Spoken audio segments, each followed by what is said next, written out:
Sejam bem-vindos. Hoje são 9 de dezembro e vamos falar sobre o Felipe Martins e o cerceamento de defesa dele.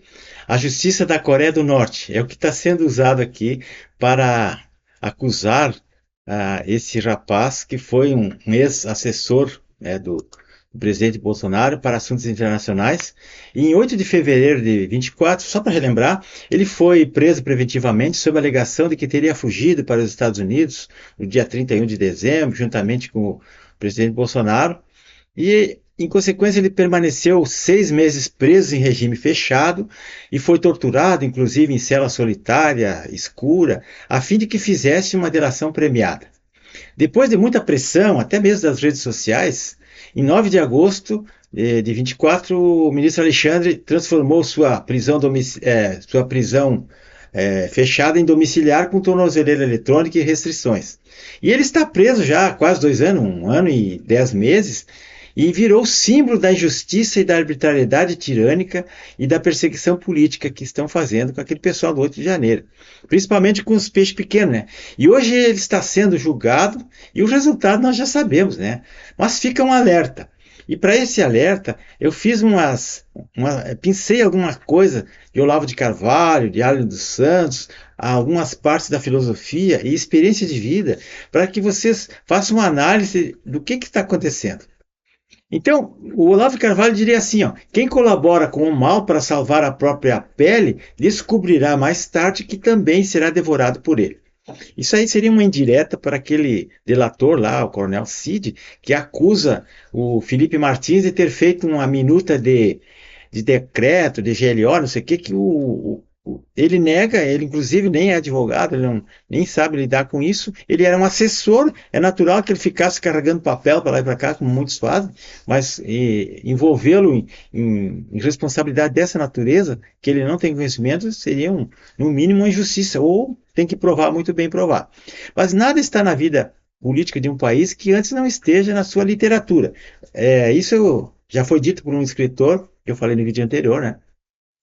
Então a literatura dá nomes a comportamentos que são difíceis da gente descrever na experiência prática da vida. Existe um arquétipo moral e presente na literatura, nas artes cênicas, né, cinema e teatro, ou na mitologia, que diz assim, o covarde pragmático, pragmático é aquele cara que escolhe o caminho mais prático, né? Quer dizer, o covarde, o traidor, o oportunista, o egoísta, adaptativo e o colaboracionista são modelos bem conhecidos. Então, diante do mal, eles escolhem salvar a própria pele, no caso, né? E abandonam o vulnerável, né? A vítima. Mas no final, o mal acaba devorando exatamente como devorou aquele que ele deixou lá para trás, né? Eles não poupam ninguém.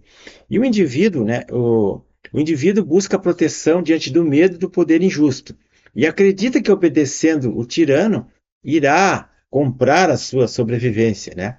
E esse comportamento provém da imaturidade moral e a falha de caráter da pessoa, que lá no Aristóteles dizia acrasia, que é uma covardia, uma falta de comando sobre si mesmo.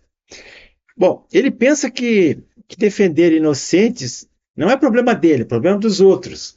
E que desafiar o opressor é muito perigoso e que sua esperteza o livrará do caos.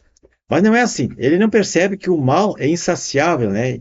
E o colaborador com o opressor não elimina o risco. Aliás, só aumenta, né?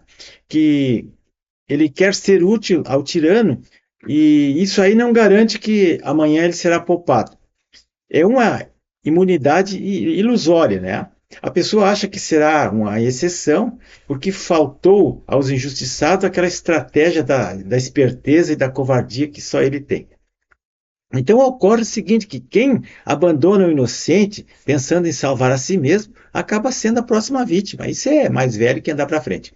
E o tirano sempre descarta os seus aliados covardes porque eles provaram que podem traí-lo. Logo não são confiáveis, né? São indignos de confiança. E o tirano despreza a fraqueza daqueles bajuladores, daqueles puxa-saco. O sistema precisa eliminar os delatores, os cúmplices menores e os intermediários, que é para poder se manter.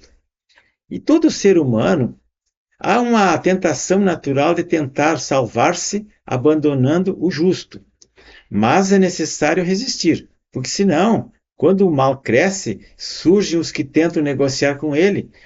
Porém, o mal, por sua própria natureza, não negocia com ninguém. O mal devora. O tirano, o ditador, jamais recua. Então, está acontecendo esse julgamento aí do Felipe Martins. Já houve alguns problemas lá com o Dr. Chiquini, que é o defensor, o advogado do Felipe.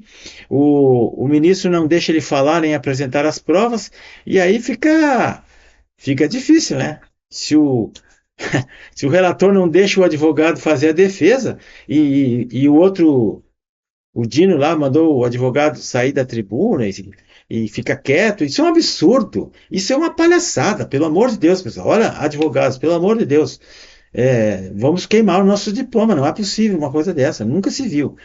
Então, meus amigos, vamos ver o que vai acontecer, né? E aguardar os próximos capítulos. Até o próximo.